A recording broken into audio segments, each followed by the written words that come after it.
আসসালামু আলাইকুম, সবাই কেমন আছেন? আশা করি সবাই ভালো আছেন। আলহামদুলিল্লাহ আমরাও ভালো আছি। তো আমি যখনই কিছু বানাই চাহাত সবসময় আমাকে ফলো করে, মানে আমার মতো বানানোর চেষ্টা করে আরকি। তো আজকে চাহাত বানিয়ে ফেলেছে একদম স্মল সাইজের চকলেট ডোনাট। স্মল বলতে আরকি ছোট, ছোট সাইজের। আমি তো আরও বড়, বড় বানাই। তো আলহামদুলিল্লাহ খুবই সুন্দর হয়েছে।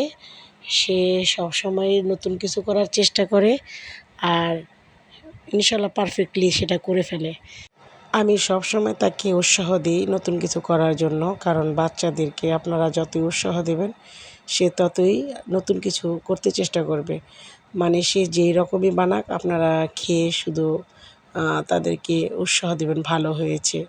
তাদের যদি মনোবলটা শক্ত হয় তারা আরও ভালো কিছু করতে চেষ্টা করে। কখনোই তাদের এমন কিছু বলবেন না যে তারা হতাশ হয়ে যায়। দেখুন ডোনাটের মানে অপর পাটটাও কি সুন্দর হয়েছে। তো যাই হোক, চাহাত এই মাঝে, মাঝে যে এরকম সুন্দর, সুন্দর কাজ করে আমার কাছে কিন্তু খুবই ভালো লাগে। একজন মা হিসাবে আমি খুবই খুশি আর চাহাতের বাবা তো মহা খুশি।